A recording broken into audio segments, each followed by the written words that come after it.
do you need a quick and easy idea for the holidays for your woodworking? Here's something you can make. It's called an herb strainer. What's really nice is you take herbs, say cilantro, rosemary, and you find the hole that works, pull it through, and it pulls off the leaves really simply. It's a nice project because you can use scrap wood, pretty much any type of wood that you want, probably not pine, but as you can see here, very simple. You can add different personalizations to it. If it's CNC, you can put names in it. So it's a very simple project. Let's dive in and see how to make it. The first thing I want to do is I want to sand this. Now, this came off the planer.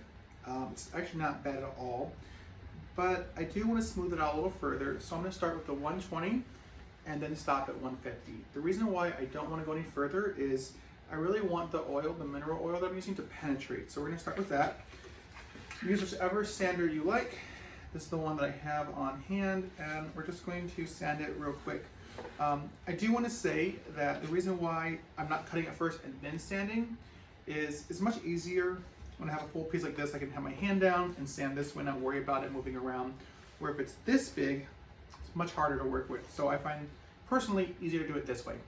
And I'm just going to do this lightly with the pencil. That way I can see I'm not going over the same area twice. And then we begin.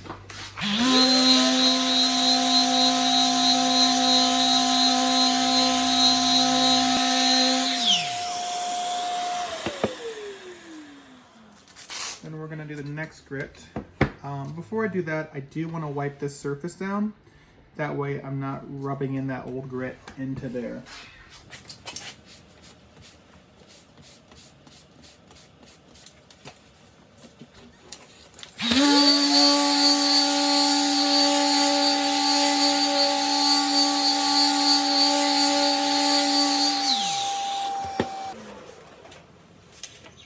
All right, now I want to cut this apart. That way I can make the final piece. So we're going to cut it to length real quick.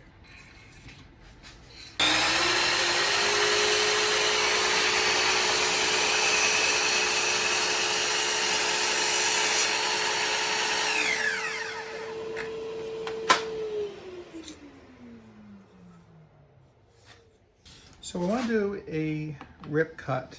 Let's see how wide this is. I'm going to use metric, easy to divide. And we're at 120, so it'll be 60 centimeters, millimeters, not centimeters, right down here. And we're going to make a cut with the track saw.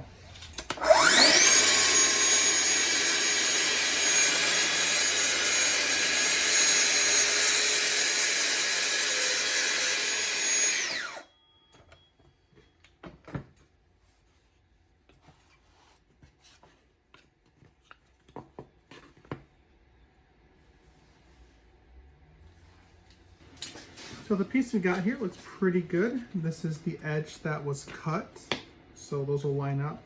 Now what I want to do, because I'm making two of these, right? I'm going to use this double-sided tape. Now if you don't have double-sided tape, I suggest you get some, but if you don't have it on hand, that's fine. You can just use some blue tape to tie them together. It's just that way it's easier for you to repeat things. So again, I'm going to go right here. We're going to drill the holes in a minute. Also going to make the cuts soon too.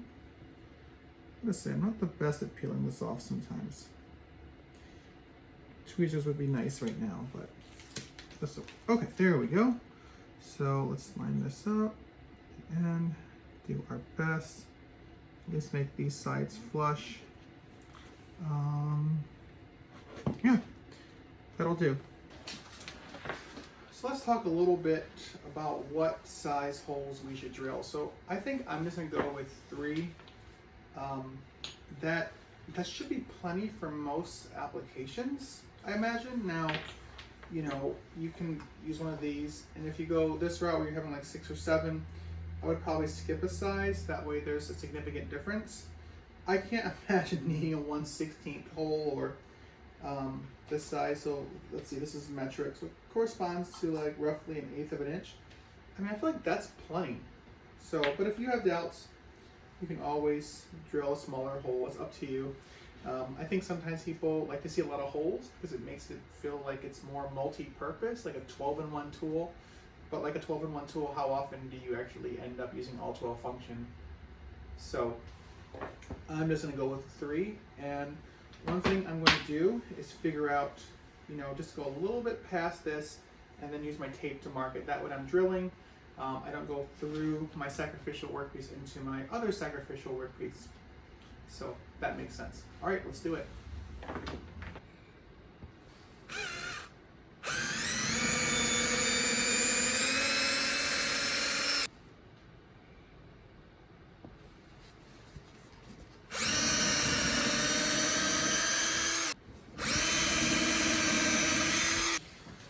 So these came out nicely, but these don't look very clean. So I'm just gonna take this.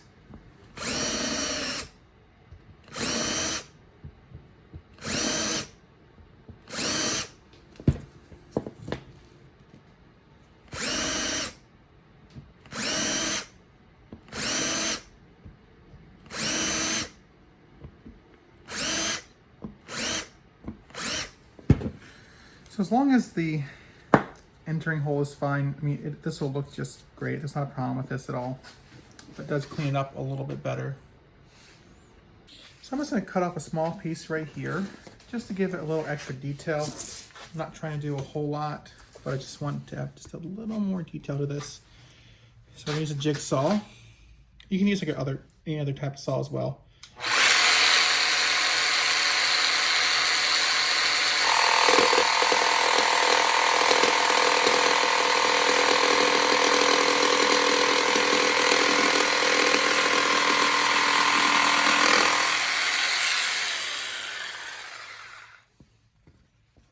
Pretty decent cut.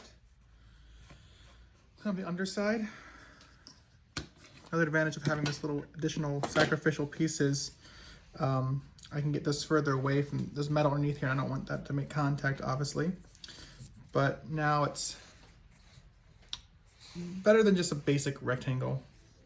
I think I'm going to add just a little hole at the top. That way we can hang it on something if we need to. All right, so we're about done with it. It's pretty easy, actually. I think, so I was going to use a router bit, but I thought, I get chip out, and I don't really want chip out, so I'm just gonna round over the edges with this real quick.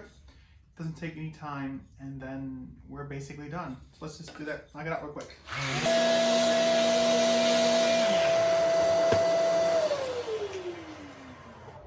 That's mostly it. I do want to put some finish on here, just some mineral oil. So aside from filming, these are really easy to make, very simple. I think they turned out beautiful. I did put some mineral oil on here, that way they're easily washable. Plus, I like seeing the grain here. And let me zoom out so I can show you just a few quick details to run over. So a few quick things. You can see where I countersinked, and you might be asking, is that going to mess up its function for straining herbs? That way when you pull the herbs through there, it takes off the leaves. No, because you see that original hole, that's the bottleneck, right? That's gonna prevent it from going through.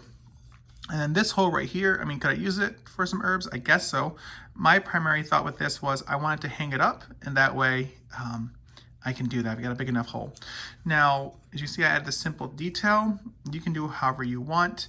I thought a rectangle would be absolutely boring, so this small detail makes it look a lot nicer, I think. Now, if you want to, you can always, if you have a CNC, you can put names there, whatever you want. So this is easily customizable, but a very simple project. If you need something for a friend, a family member who likes to cook, then this is a great little project for them, and one that you can batch out easily, inexpensively, and you can use those scraps and put them to use.